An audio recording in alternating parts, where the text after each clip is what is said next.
Sabhaya Namaha. My dear future innovators and entrepreneurs, good morning everyone. Today I don't want to begin by talking about business, startups or success. I want to begin with a simple question. Why do some people see opportunities where others only see problems? The difference is not intelligence, certainly. It is not even the background. It is not even resources.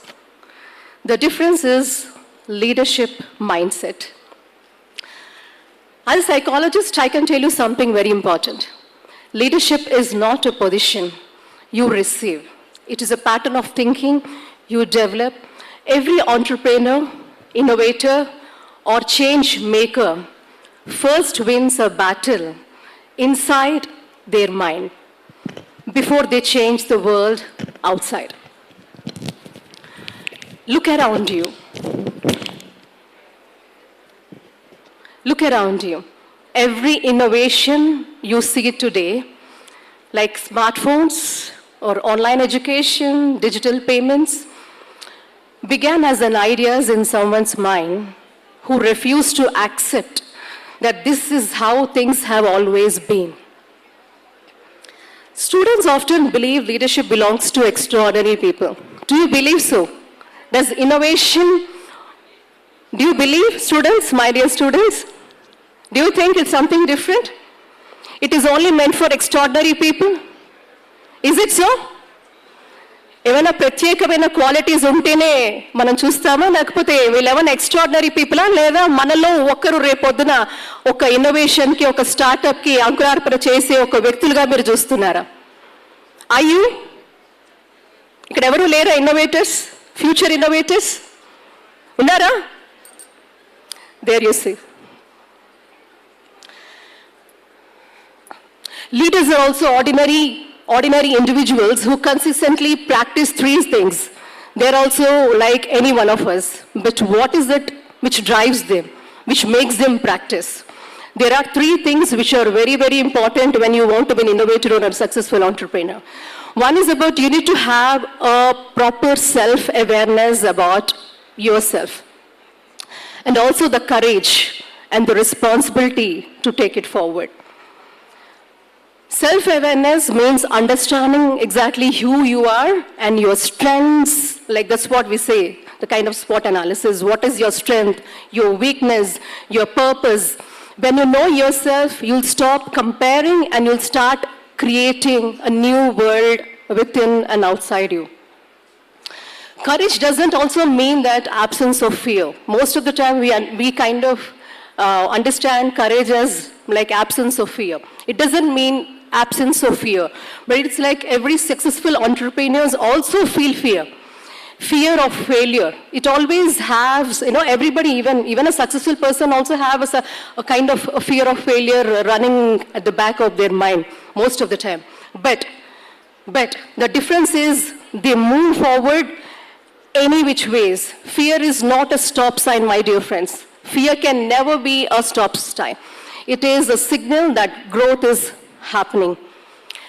The kind of lights which you are seeing right now today, okappudu enno saalu fail aithe Thomas Alva Edison we have seen, he failed number of times. Today what we have seen, a great innovation in front of us. So fear of failure can never be a hindrance to most of us. And the last thing about responsibility, the most powerful leadership trait, when you stop asking who will solve this problem and start asking why not me. That's the difference. So innovation and entrepreneurship are not only about starting companies, they're also about solving real human problems. A true entrepreneur observes the world carefully and asks what is missing, what can be improved, how can I create value. In today's rapidly changing world, degrees alone are not enough. The future belongs to those who can think independently, collaborate effectively, adapt quickly, and lead ethically. During this session, we are not just going to discuss about leadership, We are also going to explore how each one of you can train your brain to think like an innovator, to turn challenges into ideas, ideas into action, and action into impact.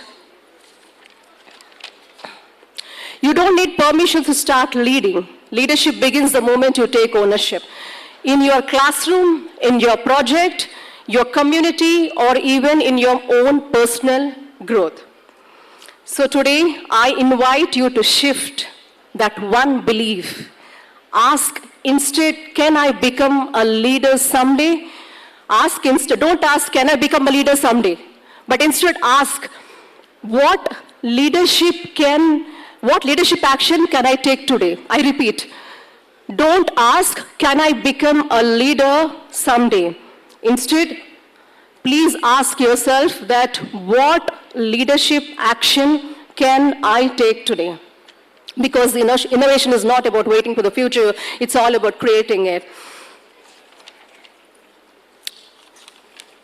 I want to tell you about a couple of very powerful, real live examples which we all being seeing now. This first story, it's about the rejected idea. Two young men couldn't afford rent. They placed their air mattresses in their apartment and allowed strangers to stay for more money. And a lot of people laughed at them. What is it they're trying to do? Where they're not able to afford rent and they place two mattresses in their apartment and they ask strangers to come, allowing them to give it for rent. When people laughed, they didn't stop. These two young men, they didn't stop.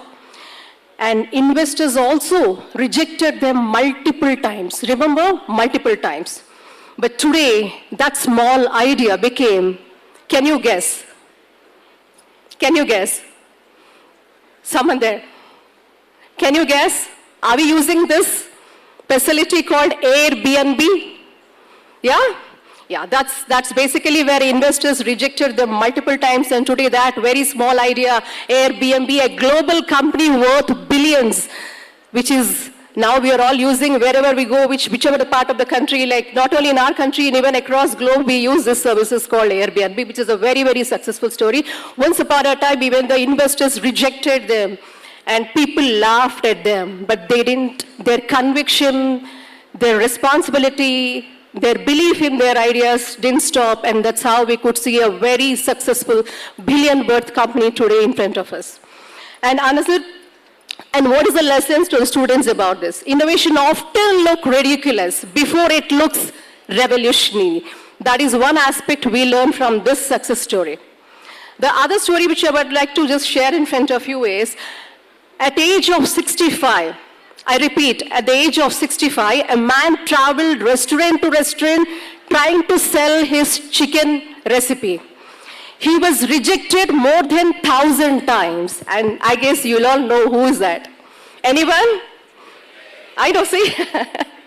Yeah. So remember, what was his age? 65. How many times he was rejected? And most people, when you say 65, that is an idea of retirement for most of us. Most of us, we think 65 is the age where we retire. But that's the age he started. He started because he had that great conviction and belief in his own idea. And that man built KFC. The message here is success is not about age. It is about persistence beyond rejection. So these are the two stories which I thought I would definitely share with all of you. And remember, my dear young innovators, upcoming innovators, and my dear upcoming entrepreneurs, my dear young friends, opportunities don't knock on doors. They appear as problems waiting for brave minds. Remember that? And entrepreneurs are not the people who know the future, they are the people who decide to build it. So your degree may give you a job, but your ideas can give job to thousands. So think differently, act differently, have that persistence, have that conviction, have that belief within yourself. And remember that entrepreneurs are not special people. They are simply trained their minds to see possibility where others see difficulty. Someday, you will either tell stories of success or reasons why you never started. The choice begins today. Thank you so much.